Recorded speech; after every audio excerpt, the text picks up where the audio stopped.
கேட்குறேன் கேனேண்டா கேடிவியில் வந்து Catherine Teresa dress இல்லாமல் அவுத்து போட்டு ஆடுமா. நல்லா இருக்கு. சொல்லும்படி சூப்பராக நல்லா இருக்கு. அவங்க படம் சரத்குமார் இருக்காரு, சத்யராஜ் இருக்காரு, எல்லாமே அவங்க கொத்து கேட்ட நல்லா தான் பண்ணியிருக்காங்க. சுமாராக இது படம் அவங்க மழை பிடிக்காம மணி இருந்தால் அந்த ஒரு டைமில் வந்து அந்த மழை டைமில் வந்து பார்த்திங்கன்னா அந்த காதலி கதாநாயகி வந்து இறந்துடுறாங்க. அந்த ஒரு நாள் அந்த மழை பிடிக்காதது தான் அதுதான் காட்டுறாங்க. ஃபைட்லாம் நல்லா இருக்குது. ஆக்ஷன்ஸ் நல்லா இருக்குது. இல்லை நல்லா இருக்குது. அதான் சொல்லணும், ஒரே தடவை பார்க்கலாம். அவ்வளோ படம் நல்லா இருக்குங்க. வித்தியாசமான ரீசெண்ட் டைம்ஸில் வந்த படங்களில் இது கொஞ்சம் பெட்டராக இருக்குது. நல்லாவே படம். யூஸ்வலாக விஜய் ஆண்டனி படம்லாம் கொஞ்சம் கதை வித்தியாசமாக இருக்கும் இல்லைங்களா, அந்த வித்தியாசம் இதில் எதிர்பார்க்கலாம். அது கதைன்னு சொன்னால் அதுக்கப்புறம் சஸ்பென்ஸ் உடஞ்ச மாதிரி ஆகிடும். ஒரு டிஃப்ரெண்ட்டான ஆக்ஷன் படம் இது. நல்ல எமோஷன்ஸோடு இருக்கிற ஒரு ஆக்ஷன் படம். கண்டிப்பாக இந்த படத்தில் வர எல்லா ரோலுமே முக்கியமான ரோல் தாங்க. ஏன்னா விஜய் மில்டன் அவரோட படத்தில் வந்து வேஸ்ட்டாக யாரையும் போடவே மாட்டார். நான் ஒரு படங்களை பார்த்த வரைக்கும் நான் அண்டர்ஸ்டாண்ட் பண்ணதில் சொல்கிறேன். எல்லாருக்கும் ஒரு முக்கியமான இம்பார்ட்டன்ஸான விஷயங்கள் கொடுத்துருக்காங்க. அதில் வர அந்த ஜிம் பாய்ஸ் முத கொண்டு முக்கியமான கேரக்டர் கொடுத்துருக்காங்க. அதுதான் இந்த டேரக்டரோட ஒரு பெரிய ப்ளஸ்ஸு. ஃபர்ஸ்ட் ஹாஃப் வந்து ஒரு ஸ்பை த்ரில்லர் மாதிரி போகுது. ஸோ இதே வந்து நம்ம செகண்ட் ஹாஃபில் அப்படியே எக்ஸ்பெக்ட் பண்ணால் செகண்ட் ஹாஃபில் அப்படியே கதை உல்ட்டாவாக மாறிடுது. சார் இது அவுட்லைன் பொறுத்த வரைக்கும் தமிழ் சினிமாவில் வந்த கதை தான். இது அவங்க ஸ்க்ரீன் பிளே வைஸு கொஞ்சம் சில சேஞ்சஸ் உள்ள ஸ்கிரிப்ட் வைஸ் நிறைய சேஞ்சஸ் பண்ணியிருக்காங்க. அதனால் இது கொஞ்சம் வித்தியாசமாக தமிழ் ஆடியன்ஸுக்கு கொஞ்சம் வித்தியாசமான ஒரு படமாக இருக்கும். 10 out of ஒரு 6 கொடுக்கலாம் சார் கண்டிப்பாக. சார் அவங்களோட கேரக்டர் வந்து மற்ற படங்களோட கம்பேர் பண்ணால் கொஞ்சம் சின்ன கேரக்டர் தான். ஆனால் சின்ன கேரக்டர் இருந்தாலும் கொஞ்சம் நல்லா வெயிட்டாக இருக்குது, நல்ல மாசாக இருக்குது அவங்க ரெண்டு பேரும் காமிக்கிறது.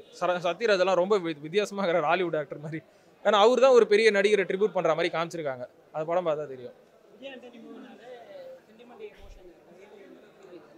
சென்டிமெண்ட் எமோஷன் இந்த படத்துலையும் இருக்குது. விஜய் ஆண்டனி மூஞ்சில் தான் பெரிய எமோஷன்ஸ் இல்லை. கொஞ்சம் அவர் கொஞ்சம் ஒர்க் அவுட் பண்ணலாம். ஏன்னா இந்த மாதிரி கொஞ்சம் ரொம்ப ரெஸ்பான்சிபிளான ஒரு கதையை எடுத்து பண்ணும்போது விஜய் ஆண்டனி கொஞ்சம் ஒர்க் அவுட் பண்ணலாம். ஆனால் கதை காப்பாற்றிடும். மியூசிக் ஓகே தான். விஜய் ஆண்டனியோட மைல் ஸ்டோன் மாதிரிலாம் கிடையாது. ஓகே, இந்த படத்துக்கு ஒரு மியூசிக் அவ்வளோதான். தேங்க்யூ. படம் பரவாயில்ல, ஒரு தடவை பார்க்கலாம். விஜய் ஆண்டனி அந்த ஃபோட்டோகிராஃபி, விஷுவலு, லொக்கேஷன்ஸ்லாம் ரொம்ப நல்லா பண்ணியிருக்காங்க. ஒரு வித்தியாசமான பேக்ரவுண்டாக இருக்குது. கொஞ்சம் யூஸ்வலான ரிவெஞ்ச் கதை தான், அதை கொஞ்சம் வித்தியாசமாக சொல்லியிருக்காங்க. கேஸ்டிங்கில் ரொம்ப நல்லா இருக்குது. விஜய் ஆண்டனி சார், அப்புறம் அந்த வில்லன் நல்லா பண்ணியிருக்காங்க. அப்புறம் சத்யராஜ் சார் ரோல்லாம் ரொம்ப நல்லா இருக்குது.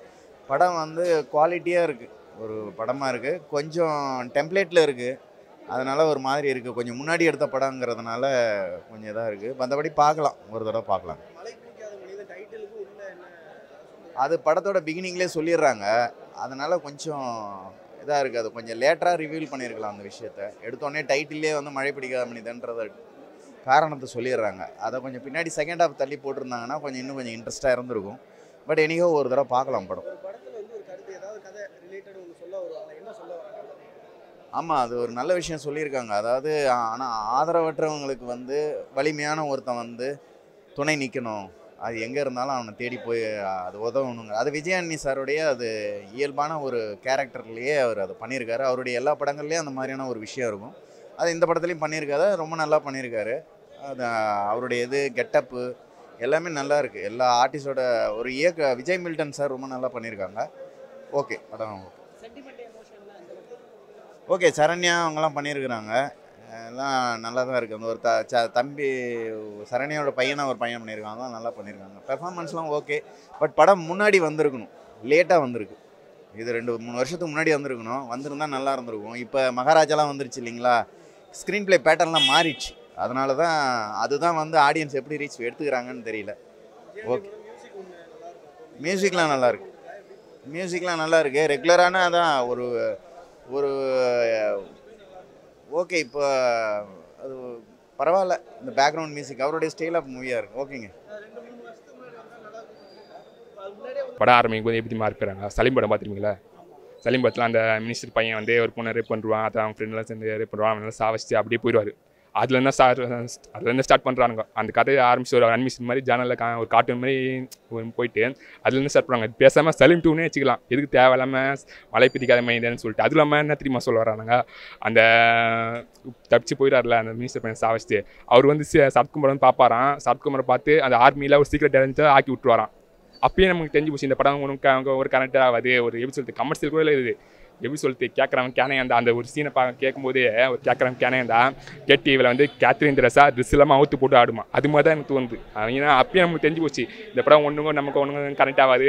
அதுவும் இல்லாமல் இந்த படத்தில் சரத்குமார் சார், விஜய் சத்யராஜ் சார்லாம் எதுக்கு வராங்கன்னு தெரியல. நீங்கள் கேளுங்க சொல்கிறேன். படம் சூப்பராக இருக்குங்க, அருமையாக இருக்குது, போரே அடிக்கலை, நல்லா போயிட்டுருக்கு. இசை பிரமாதமாக இருக்குது, ரீ ரெக்கார்டிங் நல்லா இருக்குது, கதையே புதுசாக இருக்குது. ஆமாம், இல்லை கதைக்கு சம்மந்தம் இருக்குது, அதுக்கேற்ற மாதிரி தானே பண்ணியிருக்காங்க. மழை பிடிக்காத மனிதன்றது அவங்க ஒரு உருவாக்குறது தானே, அதை கரெக்டாக கனெக்ட் பண்ணி பண்ணியிருக்காங்க. இல்லை அந்த மாதிரி எந்த சீன்ஸும் பண்ணியிருக்கலாம், பட் எனக்கு புரியல, அது அந்த மாதிரி தெரியல. இன்னொரு தடவை என்ன பார்க்கலாம். மெசேஜ் என்ன சொல்ல வராங்கன்னா, இந்த ரவுடிசத்தை ஒழிக்கிறாங்க, அதுக்கு ஒரு டீமாக ஒர்க் பண்ணி எங்கெங்கே இருக்காங்களா அவங்கள ஒழிப்போம் அப்படின்ட்டு. கிளைமேக்ஸில் பார்த்தீங்கன்னா நாங்கள் அடுத்த ஊருக்கு போகிறோம், அங்கே யாராவது ரவுடிசம் பண்ணாங்கன்னா அவங்க ஒழிக்கலாம் அப்படின்ட்டு. அது ஒரு நல்ல விஷயம். பட் இது என்னங்க, மியூசிக் பிரமாதமாக இருந்தது. அந்த நாட்டை வந்து முதல்ல கொஞ்சம் நல்லா ப்ரீஃபாக சொல்லியிருக்கலாம். லாஸ்ட்டில் ஒரு வேர்டில் டைட்டில் போடும்போது சொல்கிறாங்க, நல்ல விஷயம் இல்லை அது. அது ஆரம்பத்துலேயே சொல்லியிருந்தால் நம்ம இன்னும் என்ஜாய் பண்ணி பார்த்துருக்கலாம். அவங்க கேரக்டர்லாம் பிரமாதம், நல்லா பண்ணியிருக்காங்க. அவங்க எப்போவுமே நல்லா தானே பண்ணுவாங்க. எப்போவுமே இவர் படத்தில் சென்டிமெண்ட்டு தான் இருக்கும். நம்ம விஜய் ஆண்டனி சார் படத்தில் அப்படியே கொண்டாந்து லாஸ்ட்டில் சென்டிமெண்ட்டாக கொண்டாந்து முடிப்பார். அது அற்புதமாக பண்ணியிருக்காரு, ரொம்ப நல்லா இருந்தது. சத்யராஜோட சார்லாம் அந்த பிஜேபி டீம் பார்க்கு ஒன்று ஈஸியாரில் ஒன்றுக்கும் இந்த மரன் கிங்டம் சொல்லிட்டு மீன் பார்த்து போயிட்டு இருக்கோம். அது அங்கே வச்சு படம் ஃபுல்லாக எடுத்தாங்க உங்களுக்கு. ஏன்டா அவன் சார் படத்தில் வந்து ஹீரோயின்லாம் அவ்வளோ இல்லவே இல்லை. படத்தில் வந்து விஜய் ஆண்டனி வந்து ஒரு மாஸ் ரூபா காமிச்சும் ட்ரைன் பண்ணிங்கிறாங்க. அது வழக்கம் போல் அந்த காளி படத்தில் எப்படி இருக்குது, அனதுரை, அதுக்கு சைத்தானு, அந்த படத்தில் ஒரு பேக் ஃபேர் ஆச்சு, படம்லாம் ஓடாமல் அதே மாதிரி இந்த படத்தில் நடந்துக்குது. இந்த படத்தில் எஸ்டி விஜய் மில்டன் டேரக்ட் பண்ணி தான் சொல்லுவாங்க, அவர் ஏதோ ஒரு படம் வந்து ஹிட் ஆயிடுச்சு அந்த கோல்ஸ்லாம் சொல்லிட்டு. அதே மாதிரி எல்லா படமும் ஹிட் ஆகாமல் அது ஏதோ சின்ன பசங்க டீனேஜ் பசங்களை வச்சு எப்படி எடுத்துருக்காரு. இந்த படத்தை வந்து கேவலமான படமாக எடுத்துருக்காமல் பாட்டு ஒர்க் லீடு கொடுக்குறதுக்கு லீடு ஒர்க் கொடுத்து வச்சுருக்காங்க. அது கூட மன்னிச்சு விட்டுருவேன். இந்த படத்தை கேப்டன் விஜயகாந்த் வந்து ஒரு சமர்ப்பிக்கிறோம் அப்படி சொன்னாங்க பார்த்தீங்க இல்லையா. அதுவும் இல்லாமல் இவருக்கு சத்யராஜ் வந்து கேப்டன் பிரபாகரன் சொல்லிட்டு பேர் கொடுத்துறான். அதெல்லாம் பார்க்கும்போது இந்த அதெல்லாம் எவனோட யூஸ் தான் சொல்லிட்டு அவனை செருப்பு கழட்டி அடிக்கலாம் போல தான் தோணுது.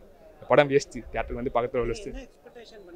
இந்த படத்தை ட்ரையல் இந்த படத்தை ட்ரையல் பார்க்கும்போது திரும்ப இந்த இங்கிலீஷில் வந்து இந்த ஈக்குவலைசர் படம்லாம் பார்த்தீங்களா, டென்சில் வாஷிங்டன்னு, ஜான்விக்லாம் பார்த்துருப்பீங்களா. அதுக்கப்புறம் நோபடி அந்த படம்லாம் பார்க்கும்போது ஹீரோ வந்து நல்லா சாந்தமாக அவர் வேலையை பார்த்து தான் இருப்பார்.